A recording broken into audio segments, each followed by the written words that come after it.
All right, man. We got horror movies you have zero chance of surviving. Now, I'm not gonna lie.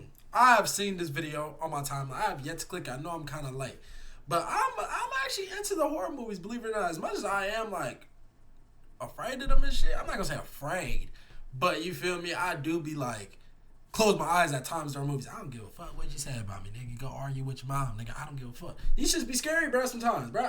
One thing about me, I could watch a scary movie. I hate pop-ups, bro. I hate jump scares. I hate that. That's what I can't take about a movie. That's what makes a movie scary to me, bro. It's not even really what the plot is. It's just like the jump scares and shit.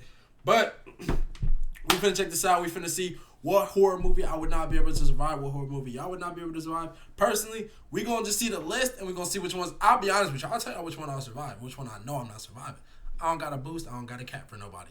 We just going straight to this man. Road to 10K. I love y'all. Let's see what's talking about. You ever watched a horror movie and thought, these people are stupid. I could easily survive this. All the time. Well, think again. Because today we're diving into the world of horror villains so horrifying, so unstoppable that even you won't be able to survive them. And don't be that one guy that comments, nah. The Terrifier, yeah, I ain't surviving him, though. I ain't surviving him. Because, like, it's really like no matter what you do, bro. You're not, like...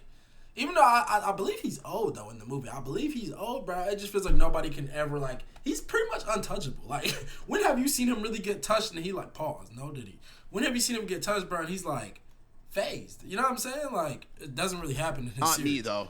Because by the end of this video, you will see that there's no way you are surviving these horror villains. But if you want a better chance of surviving them, here's a friendly tip. Hit the like and subscribe button. Because if you don't, they're going to be at your door tonight. Yeah, I'm going to be there. That is not a threat. That's a promise. First up, let's talk about Art the Clown.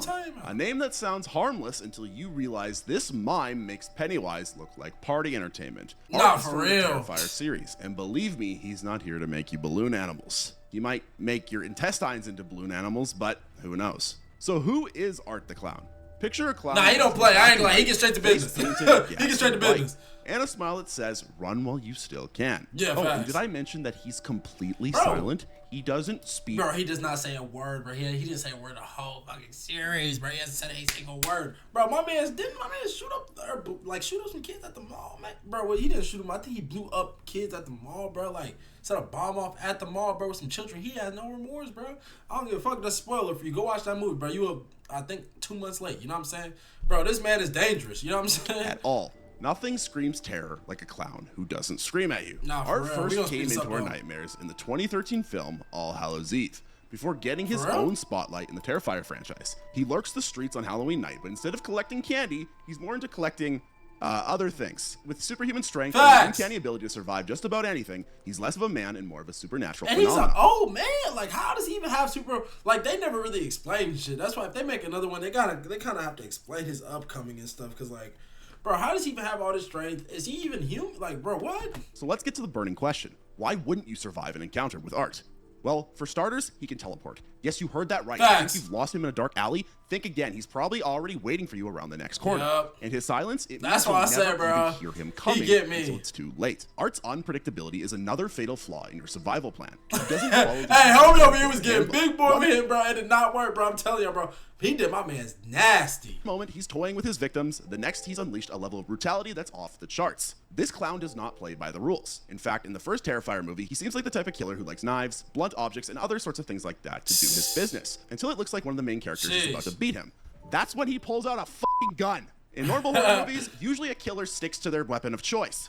Not Art. Nothing is off the table for him. Trying to outsmart him is like playing a chess with a grandmaster. You won't win. And the stakes are a tad higher than bragging rights this time, though. But let's not forget his superhuman strength. This isn't your average circus clown.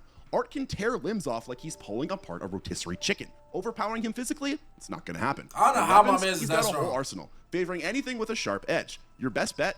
Well, there isn't one. Oh, and if you think you're hiding, remember that creativity I mentioned? Art's got a knack for turning the mundane into the macabre. He's extraordinarily inventive in his methods, and let's just say he doesn't believe in a quick and painless demise. The more you resist, the more elaborate your end becomes. So, you think you can take Art down? But bro, he gonna make work with me, but I ain't gonna lie to you, bro. He gonna do me in the worst way. I'm already knowing. Clown doesn't faze you. Well, you might be the bravest person alive, or the next name on his list. But if you think a silent teleporting clown is bad news, buckle up, because we're diving into the twisted mind of a man who doesn't need superpowers to kill you. Who this? Meet John Kramer, better known as Jigsaw. the engineer of your worst nightmares. Bro, I've and never all the watched dilemmas you Jigsaw didn't know you before, had. bro. I Jigsaw know what it isn't is, your obviously, y'all gonna be on my head top for that one. I know what it is, obviously, so I low-key don't even want to see this part, because I feel like he's gonna skip. Bro, because I do want to see Saw, bro. I do want to see Saw the movie. So I ain't gonna lie to y'all, gang. I am gonna skip over this because I don't want him to tell me how Saw is, bro. Like I said, I know who he is as a character. I've seen like costume and everything like that, and all that, bro. The memes and all that shit. But to watch the movie, I've never seen it, so I'm gonna just skip over that, bro. I gotta. Thought you could survive Saw? Wait until you can't even trust the very people around you, or even yourself. That's why we gotta talk about The Thing. The Thing is an extraterrestrial nightmare that I have no idea what this is either, but we gonna watch this one. John Carpenter's 1982 classic. Forget cute little green Martians. This shape-shifting parasite is more interested in turning your life into a real-world game of Among Us. And spoiler alert, everyone becomes the imposter. So what makes The Thing so uniquely terrifying? For starters, it's not just another alien out to zap us with laser beams. No, it's far more evil. The Thing assimilates any living organism it touches, perfectly mimicking its appearance, memories, and behaviors. But you're probably saying to yourself right now, nah, not me, I'd survive. Well, let's break down why you wouldn't. First, The Thing's ability to imitate anyone or anything makes it impossible to know who to trust. Your best friend, your spouse, even your pet goldfish Goldie could be The Thing in disguise. It's like playing hide and seek, except the seeker wants to absorb you. I might have to watch this too. This is like a oldie. Might already be you. Second, the assimilation process is alarmingly rapid and, shall we say, comprehensive. You could be infected before you even finish reading this sentence. One moment you're sipping coffee, the next you're part of an alien hive mind bent on world domination. Not exactly how you'd plan your day out, is it? Third, trying to eliminate The Thing is like playing whack-a-mole on expert mode. Chop off a tentacle? Congratulations, you've just created a new, fully autonomous nightmare. Each severed part can act independently, meaning your attempts to destroy it might only multiply your problems literally. But let's say you're feeling optimistic. You arm yourself with a flamethrower because, as the movie shows, fire seems to do the trick. Great, except that requires you to first identify The Thing among a group of terrified, paranoid individuals. Good luck conducting a calm and orderly investigation when everyone's side-eyeing each other like contestants on a reality show gone wrong. And let's not overlook the psychological torment. Paranoia becomes your constant companion. Who can you trust? Can you even trust yourself? The stress alone could be your undoing. They should make a reboot of this, though. It's like me and my dating life. Everyone's out to get me. For legal reasons, that's a joke. So unless you've got a foolproof method for detecting alien parasites and a global network to implement mass screenings, which, judging by recent events, seems unlikely, surviving The Thing is a long shot at best. But if you're sitting there still thinking, nah, I'd win, let me tell you. Oh no, bro, I look, you feel like I'd get past will make that your one. vacations a nightmare. Welcome to the dark underbelly of travel nightmares, the Hostile Organization. Unlike our previous foes, this isn't some supernatural entity or a lone madman with a flair for the dramatic. No, this is a well-oiled machine run by the world's elite who have, shall we say, damn, I'm not cultured, bro. Like, what is this, bro? I haven't heard of this either. Hobbies. So, who are these people? Imagine a secret society where the wealthiest individuals bid tons of money for the privilege to, well, let's just say it's not the kind of experience you'd find on a TripAdvisor. They operate globally, luring unsuspecting tourists into seemingly ordinary hostels. The promise? Affordable lodging and maybe a chance to meet fellow adventurers. The reality? A one-way ticket into the organization's dungeon. Now, why wouldn't you survive an encounter with these fine, rich folk? Let's start with the obvious. Unless you're hiding a $1 billion inheritance, you're not exactly in their tax bracket. And in this twisted game, money talks, especially when it's used to silence anyone who poses a threat. First off, the organization's reach is nothing short of terrifying. They're not just in one country or even in one continent, they're everywhere. They've got scouts, informants, and probably a friendly receptionist who's offering you a discount for paying in cash. Their tactics, informants, and probably dang, that looks just like her, bro. I'm like, nigga, does she time travel? A friendly receptionist who's offering you a discount for paying in cash. Their tactics are also disturbingly effective. Victims are carefully selected, watched for weeks, even months, to ensure they'll disappear without too many questions asked. Once targeted, you're drugged before you can say room service. Waking up in a place where the term all-inclusive takes on a horrifying new meaning. So, if you don't have a ton of friends and nobody is interested in your social life, you're the #1 target. But let's just say you're resourceful. Maybe you've seen a few action movies, know a bit of self-defense. Admiral, but remember, you're up against clients who pay top dollar for the experience. These aren't amateurs. They're people who can afford the best and most secure facilities to ensure nothing interrupts their little adventure. Escape? Highly unlikely when you're locked in a fortress designed to keep you in and the authorities out. Speaking of authorities, don't count on them for help. The hostile organization has deep pockets and deeper connections, just like every government today. Bribes, blackmail, and influence mean local law enforcement might be inclined to look the other way, or worse, deliver you right back into their hands. It's a matter of time before they reel you back in. But if you think the scariest thing out there is a secret society of billionaires, well, that's man, I'm surviving that too, bro. I ain't gonna lie to you, bro. I'm surviving that one. I ain't even worried, it's bro. time to go have dinner with a family of cannibals. One of them likes chainsaws. This is Leatherface, and he's proof that sometimes the most terrifying monsters are the ones without supernatural powers. He doesn't need to teleport or play mind games. Nope, he's all about brute force, a relentless pursuit, and a roaring chainsaw that he loves quite dearly. So who is this charming, handsome fellow? Leatherface, or Jedediah Sawyer if you're feeling formal, is the not-so-gentle giant from the Texas Chainsaw Massacre. Part of a cannibalistic family with a sweat for interior design. You know, if bones and skin are your aesthetic. He's a mentally impaired individual who expresses himself with the only way he knows how, through terrifying masks made of human skin, and of course, his favorite power tool. Now you might think, he's just one guy. I could survive this, right? How can it be that hard to avoid? That whole family was fucked up, bro. I remember watching like some shit on Netflix with the whole family, bro. They all tripping, bro. Well, let's delve into why crossing paths with Leatherface is a one-way ticket to nowhere good. First off, Leatherface is built like a linebacker who ate another real linebacker. tall. His immense physical strength makes any notion of overpowering him laughable at best. Trying to wrestle the chainsaw from his hands, you might as well challenge a grizzly bear to a dance-off. But maybe you're saying to yourself, nah, I'm a fast runner, I'm nimble. Well, that brings us to our next hurdle. Location. Location. Location. Leatherface operates in the most remote areas imaginable. Places where GPS signals go to die and roadside assistance is a myth. The labyrinth rural settings are his home turf, and he knows every nook, cranny, I have to watch the and Chainsaw you're not just running trilogy from him, again. you're navigating his personal, dark, twisted playground. But maybe you're feeling resourceful. Perhaps you think hiding is the way to go. Unfortunately, Leatherface isn't a solo act. His family's got his back, quite literally. The Sawyer family is a tight-knit group of cannibals. We're just as twisted and unhinged. While you're busy dodging Leatherface, you might stumble into Grandpa or Hitchhiker. And trust me, they're not there to offer sweet tea and crumpets. Now, let's address the wildcard factor, Leatherface's mental state. He's unpredictable, operating on a logic that defies reason. You can't negotiate or plead your way out of this one. Compassion, mercy, a moment of hesitation, they're not in his repertoire.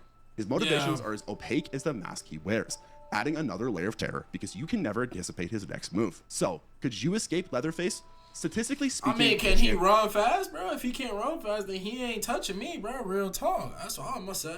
That's all I gotta say, bro. If he can't run fast, bro, I know he a linebacker and all, but if he ain't on some quarterback, bro, if he ain't on some, you know what I'm saying, wide receiver type of time and running back type of time, then he's not gonna be able to do anything with me. You know what I mean? Like, even though quarterbacks ain't always fast like that, but I know he a linebacker and all. Hey, bro, you can have that strength thing, bro, but if you can't catch me, nigga, sayonara, you ain't gonna see me, bro. I promise. Chances are not. The rest of them, though, unlike other horror villains, there's no ancient curse to break or puzzle to solve. The terror is raw and immediate. It's fight or flight, and given his advantages, neither option bodes well for you. But if you're delusional, you might still be saying to yourself, nah, it's just a dude with a chainsaw, I can run faster than him. Well, let's dive into a curse that doesn't care about any of your survival skills or your escape plans, or even how fast you can run. In fact, all it takes is a single watching of this videotape and you are effed. Meet Samara Morgan, the pale-faced girl with a This is stringy another butt. movie that I've never watched, The Ring, but I know what it is. You know what I'm saying? I know what it is. I've never watched it. I know the girl be coming out of TV and all that shit. Like, I've never watched it, though. Because I've heard crazy things about this movie where I just told myself I ain't even going to watch it. But, hey, bro, we got a little shit right here. I'm still never going to watch this I shit, care, though. dude. That's never seen They it. talking about you watch the thing. Nah, bro, I'm straight. I'm cool. Don't let her age fool you. This is no ordinary child. Samara is the vengeful spirit at the heart of the Ring series. She's got a whole movie she'd love for you to watch. It's not a rom-com. You might think you're safe as long as you steer clear, but here's the kicker. If you even know about Samara existing, chances are it's already too late. Curiosity might not kill the cat, but it will definitely punch your ticket when it comes to this cursed videotape. So what's the big deal about a grainy VHS tape? Well, watching it grants you a 7-day grace period before Samara decides to make a personal house call. And trust me, she's not dropping by for tea and cookies. Once the static of the video fades and the eerie images crawl across your screen, the countdown begins. There's no pausing, rewinding, or deleting this nightmare. Now you might think there's a loophole, some clever hack to dodge the inevitable. The legend says if you make a copy of the tape and convince someone else to watch it, you can pass the curse along like a twisted game of hot potato. Okay. Sounds simple, right? Here's the catch. You have to ensure the other person watches your copy. And good luck living with the guilt of dooming someone else. And let's not talk about those 7 days. They're not exactly a vacation. Samara has a way of making her presence known. Subtly at first, flicker of the TV, random voicemail with nothing but static. But as the days tick down, the hauntings escalate. Sleep becomes a luxury as nightmares bleed into reality. By day 6, you're questioning your sanity, jumping at shadows, and probably regretting every life choice that led you here. Jeez. But wait, it gets even better. Samara has a unique talent for technopathic shenanigans. What does that mean? She can manipulate electronics, appearing on screens whether they're on or off. Oh, you're Of gonna try course she plugging can. your TV? That's cute. She'll just crawl out of your smartphone instead. What about physical resistance? Well, forget about it. You can't punt a ghost back into the well she crawled out of. Samara transcends the usual limitations of our normal world. Bullets, running away, barricading yourself in a room are all useless. Imagine this. It's day 7. Bro. You're huddled in a corner. I'm beating the fuck out of her. She pop on my TV. I'm giving her all type of work, bro. I ain't gonna lie to you, bro. All type of uppercuts, swing, hing. Then I'm a hing. Bro, you would not even touch me. I promise you, bro. I got the scissors right here next to me at all times, all given moments, bro. Blicky, bro. I'm grabbing it all, man. I ain't gonna lie to you, bro. The house is on. Surrounded by futile ring assault you've read about on some internet forum. The clock strikes midnight and the TV turns on. I ain't glad that would have been me, though. The screen I ain't gonna get to emerge. Small hand gripping the edge of the well, followed by that mop of hair covering her face. Now, after watching this, you might still be saying to yourself, nah, I'd be able to survive all of these horror movies. I ain't gonna lie. Well, I'd like to invite you to the comment section to tell me why you would survive. Nah, I ain't gonna lie. A lot of these I probably wouldn't survive. I ain't gonna get you. The Ring, this last one, bro. I mean, it's as simple as me not watching that tape. I ain't gonna lie to you, but if somebody forced me to watch that shit first, I'm gonna kill you. Then I'm gonna kill the girl, bro. I ain't gonna lie to you, bro, because we ain't doing that. But, hey, bro, shout out to bro. Let me know in the comments below if you want me to react to more of his videos, bro. I'll see y'all in the next one. I love you. I'm out this bitch.